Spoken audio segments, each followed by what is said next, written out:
Hello everybody, and welcome to some Bomb Rush Cyberfunk tips and tricks. Well, sort of things that you actually kind of need to know that I don't remember them explaining and took me forever to figure out. So I thought I'd go through some tips and, well, make it the whole game a lot easier for you and a lot simpler to understand, even before you start playing it. Each mode of transport has their own unique sort of ability. I suppose it is an ability because you can't get inside of these doors, obviously, without the use of a bike.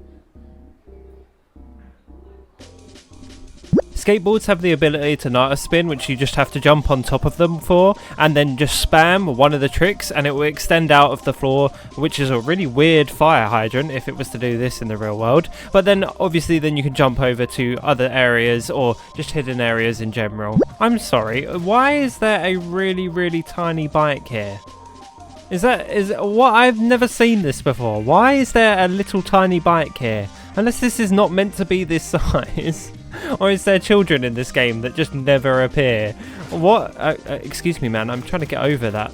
Thank you. And rollerblades or roller skates have the ability to break glass. Not this glass, which, to be fair, until I found out later on in one of the dream sequences, I didn't know that these appear, like, straight away in the game. All you have to do is boost through them. I had no idea it worked like that for the longest time until I found that mission, which is quite a way through the game, and especially if you're trying to collect everything by hitting every graffiti spot there is, then you're gonna find some ones hidden behind those, and without knowing that information you would never know how to get through it. I suppose you could spam loads of controls. It never crossed my mind to press L2, to be fair. And for this one, I don't know why roller skates do this, but if you slide, you break bottom floor glass. There is only a handful of places where this is ever useful, and I feel like this could have been used in a better way, or a cooler thing could have been implemented. This actually just takes you down to a hidden CD, which I already have gotten. Whilst we're here, I may as well talk about all of the tricks in the game.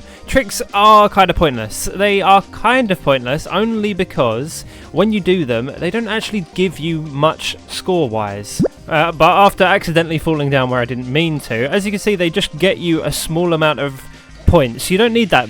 Points don't really matter that much. Where you make the big points, however, is in combos, and combos are basically hidden everywhere, or multipliers even. They're hidden all over the map. Anything that is a hard corner, like this one, will always be a new multiplier. So obviously, as you can see, this area is great for picking them up just because there is so many. You can also do special tricks. Let's do this one, for example, called a bio. If you hold down L2 and then press a trick button, it uses a bit of your boost bar, but you'll end up getting a trick out of it. These also have unique ones for ones in the air, like this one, and obviously each type of mode of transport has an ability like this, which has a secret trick, depending if you're doing a flat trick, in-air trick, or just a grind trick. What also counts as a multiplier collectible are these ramps. I've already collected these, so they won't go up. I can actually probably go on that one over there, but as you can see, when you hit these, and I mean hit these, you get an extra multiplier. This grinding and hard corners are the only things that actually give you them.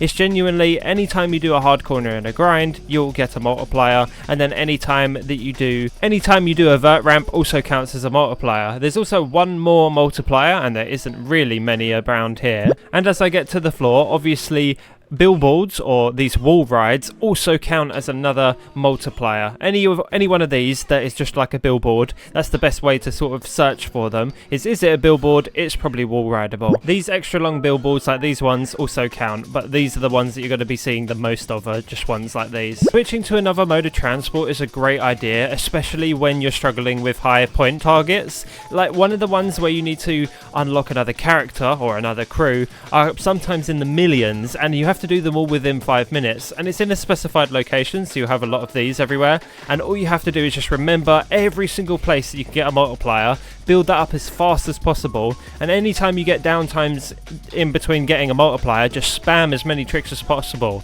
If it's long enough to hit a special trick, say one like this on the rail, if it's long enough to do that, then definitely get it, because it's worth 1,000 points each time that you do it, unless you've overdone it for quite a bit, and then it will obviously go down. All of these decrease the more that you use them. This game basically works as a big collectathon. All you have to do is collect stuff over and over and over again. Collect points, collect collect multipliers, collect graffiti, collect everything. That's all this game is basically a glorified collecting game. It is excellent at doing that, and it just works so well. You just have to remember where all the multipliers are, and that is the best way that you could ever get points in this game. Look for multipliers, collect them all, and you'll get so many more points, so much faster, rather than just going around and doing loads of tricks on the floor. It's not really worth it, and all you have to do is just collect multipliers. Another thing that's definitely worth doing, especially when you're riding around, any time that you're riding around in between going to missions or anything, make sure you're just trying to get as high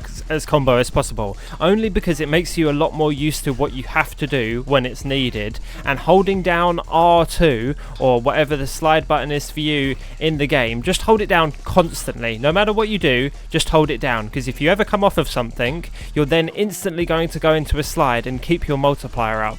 I've lost so many runs to not pressing R2 in time that just holding it down constantly made it so much easier, because I would always be making sure I'd keep a combo. If you're ever struggling with long areas like these, doing a jump and boosting and then going into another trick twice will drastically cut down how much slide time you have, especially if you look at the bar at the bottom. It goes down extremely quick when there's been no combo built before it, and then as soon as you're into it, if you jump, do a boost and then do another trick, it's not just going to keep it going forever. It will run out. It's just going to cut that bar down so much quicker. So just slide where you need to be, hop back onto a rail or a wall ride or a ramp, and get that combo back up again, because as soon as you're back in a combo grinding something, after a while the little slide multiplier disappears and then it resets. So anytime that you've got some downtime, do not slide, jump, do a trick and boost and then do it again, because every time you jump out of a slide it chops a lot of the bar off, and you need it as long as you can. Another thing is sliding downhill anywhere will delete the bar. Oh, okay, falling into the water, however, that's not really the best thing to do.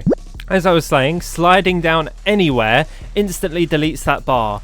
Anytime that you have downward momentum or like downhill momentum, you will always lose the bar. Unfortunately, it doesn't work with uphill momentum, but anytime that you're sliding and then you go downhill, it will get rid of it and also reset it back to the maximum. Another trick is, especially if you don't have shoes on, and make sure for this one, this fence, if I've got my skates on or I've got a bike or anything, I cannot make it over it. And you think, oh, there's absolutely nothing here that I can step on to then jump and then jump over it. I can't even land on this thing, so I might be no, I'm not permanently stuck, but you can't get over it. Although there is bins here, there is not bins on the way out, and that's how you get back to the other island, unless you've got the taxi. But if you take your shoes off and do a cartwheel and then jump, you will make it completely over any fence of this type. The first jump off of any sort of flat ground trick, especially when you've got shoes on, just for some reason it launches you so much higher, and that's the way that you get over anything that's sort of like this. Then sometimes there won't be a bin like this one. You won't have this here. Obviously, anytime you hit these, loads of little of these boost balls fly out, or just one in this case. But you jump on this and then you jump over. But if that's not there, just do this. It's really that simple. Thank you all very much for watching, and thank you very much to my money havers, Andrew, Grim, Luna and Leo. Thank you ever so much for supporting the channel and allowing me to make YouTube videos like these. Subscribe for more of this stuff, and I'll see you a lot later. Goodbye.